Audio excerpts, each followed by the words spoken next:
Hello प्यारे बच्चों, आप सभी को भारतीय कोचिंग सेंटर में स्वागत है। आप सभी क्लास 9-10 का मैथ में दो चर वाले रैखिक समीकरण टू लाइनियर इक्वेशन के बारे में जानकारी दिया जा रहा है। इसमें सूत्रों की मदद से सब्जेक्टिव और ऑब्जेक्टिव को आसानी तरीके से समाधान कर सकते हैं।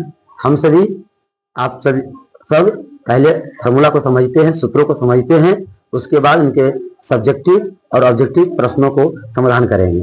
तो आइए देखते हैं क्या है दो चर वाले रैखिक समीकरण में। दो चर वाले रैखिक समीकरण, दो चर वाले रैखिक समीकरण अर्थात pair of linear equation into variable. Variable को इंग्लिश हिंदी में चर कहते हैं। तो इसमें बताया जा रहा है दो चर। कितने चर? दो चर, दो अलग अलग चर अर्थात दो अलग अलग X Y M N P Q, दो अलग अलग हो सकते हैं। दो अलग अलग चर वाले रैखिक समीकरण। अब रैखिक क्यों कहा गया?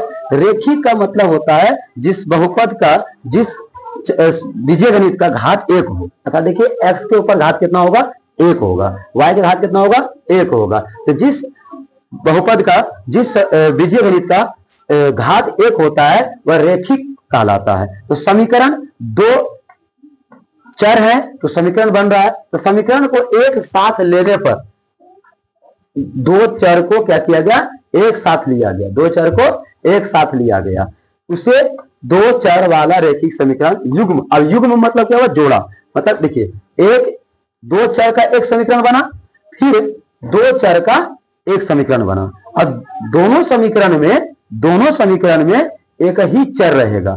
चर क्या रहेगा आपका? एक ही ऐसा रहेगा। ठीक है, तो दो चर वाले रैखिक समीकरण। अब इसमें देखते हैं कि यहाँ पर जो A1 दिया हुआ है, B1 दिया हुआ है, C1 दिया हुआ है, A2 B2 C2, इसके जगह पर A1 B1 C1 A2 B2 C2 की जगह पर कोई भी वास्तविक संख्या हो सकता है। कोई भी वास्तविक संख्या। अब वास्तविक संख्या के बारे में पढ़ाई किए हुए कि परिमेय अपरिमेय। परिमेय में कोई भी भिन्न, पूर्ण, पूर्णांक, आपका प्राकृतिक संख्या हो सकता है और आपका अपरिमेय संख्या रूट में भी हो सकता है, जो कि आपका A B1 C1 A2 B2 C2 की जगह पर रहेगा। अब A1 B1 C1 की जगह पर आप लगातार A B C D E F भी ले सकते हैं। वो अपने अपने समझाने के तरीके से टीचर जो है अपना लेते हैं सहूलियत के लिए। अब यहाँ पर जो चर है एक्स और वाई, इनकी जगह पर आप कोई भी चर, कोई भी अल्फाबेट लेटर में आप अल्फा बीटा भी ले सकते हैं, कोई भी संकेत के रूप में हम लोग ले सकते हैं। इसकी मदद से बीजगणितीय इक्वेशन समीकरण बनते हैं। चलिए आगे क्या है कि दो चर वाले रैखिक समीकरण जो है, दो चर वाले एक घातीय या इसको हम कह सकते हैं रैखिक समीकरण को हल करने की निम्न विधियां, निम्न तरीके। तो तरीके बहुत सारा है, इसमें 6 मुख्यतः है, लेकिन मुख्य रूप से इनमें 3 को गिनती किया जाता है। तुलनात्मक विधि मेथड ऑफ कंपैरिजन। तुलनात्मक विधि में क्या होता है कि एक विधि में, इस विधि में युग्म समीकरणों, युग्म मतलब जो पेयर है, जोड़ा, जो समीकरण, एक समीकरण दो समीकरणों में एक ही अज्ञात राशि एक समीकरण को, अब वो तो सब्जेक्टिव में आपको बताया जाएगा कि किस प्रकार से इसको समाधान करेंगे। यहाँ पर हम लोग संक्षेप में सिर्फ फॉर्मूला को समझेंगे।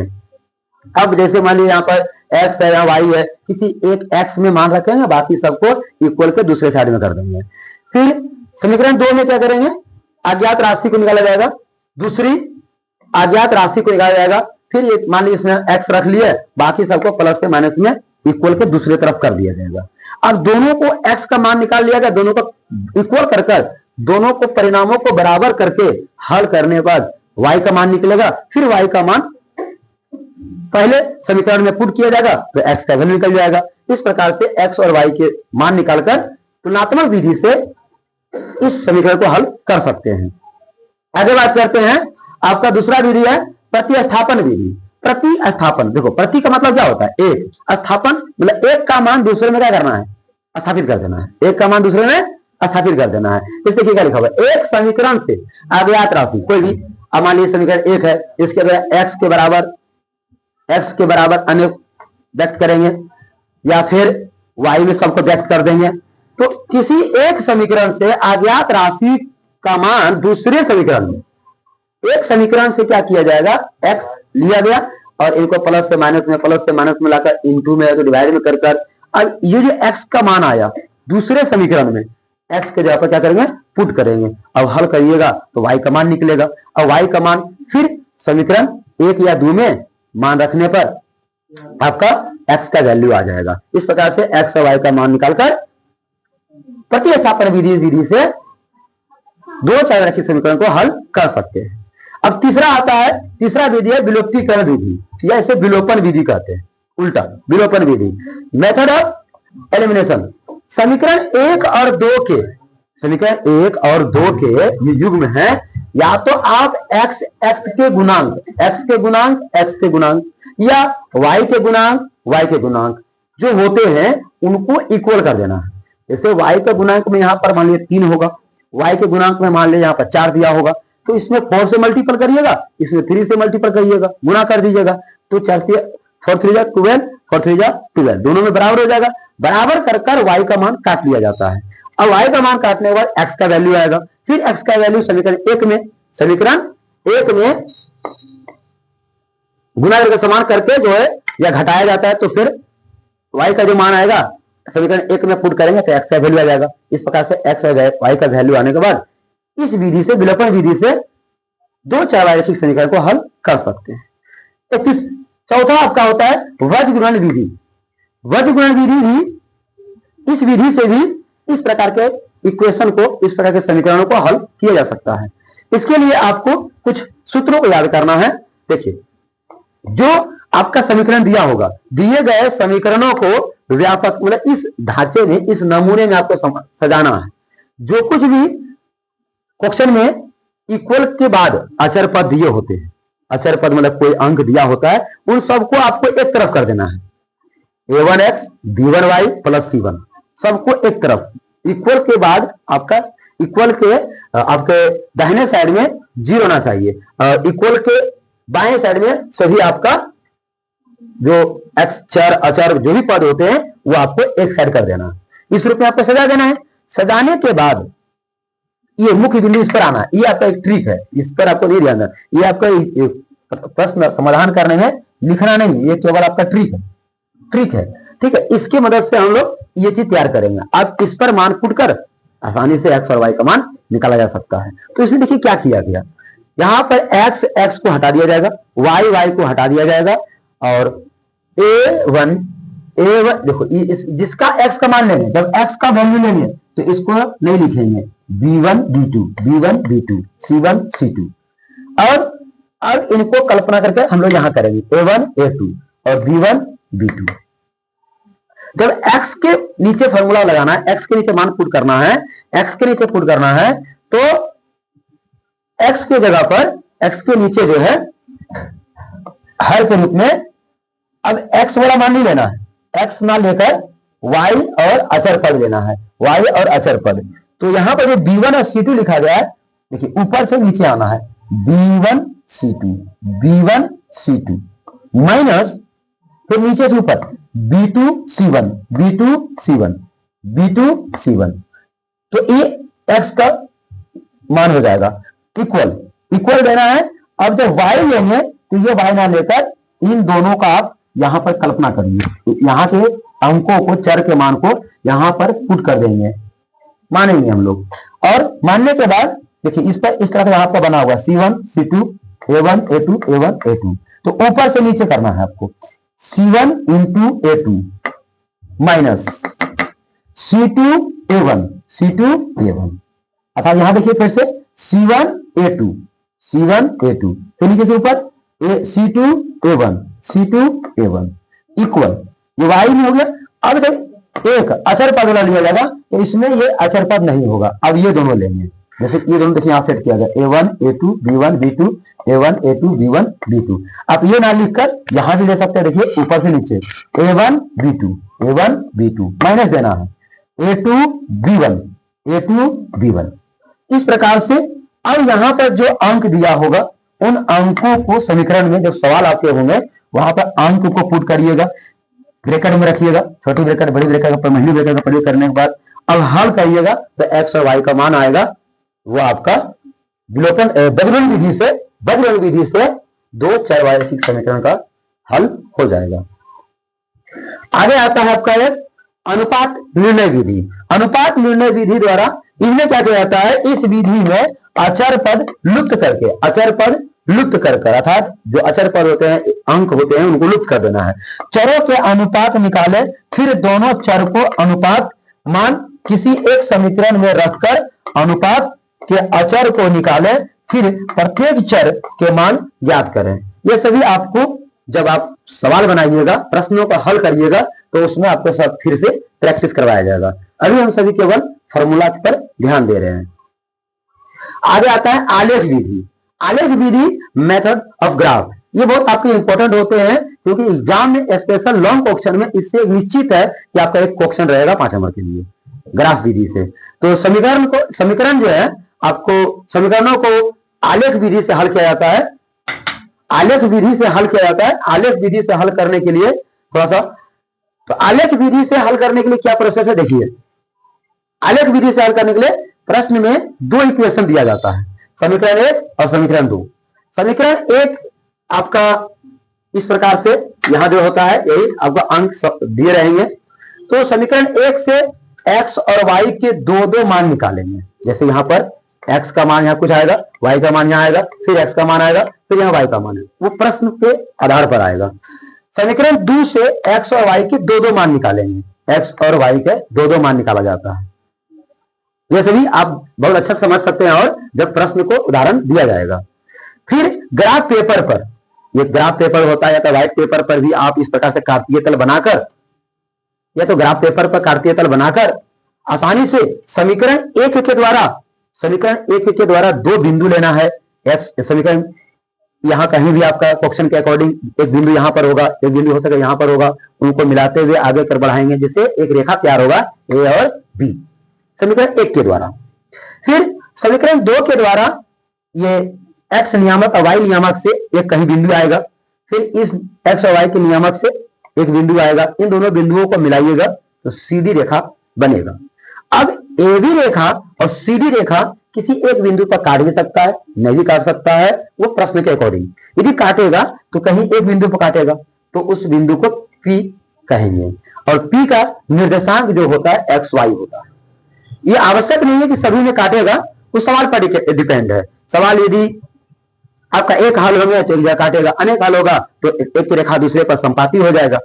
और यदि अनेक कोई हल नहीं होगा तो ये कहीं एक दूसरे को प्रतिच्छेद नहीं करेंगे, बल्कि समांतर गुजरता चला जाएगा। इस प्रकार से 6 विधि है दो चरवारैखिक समीकरण को हल करने के लिए।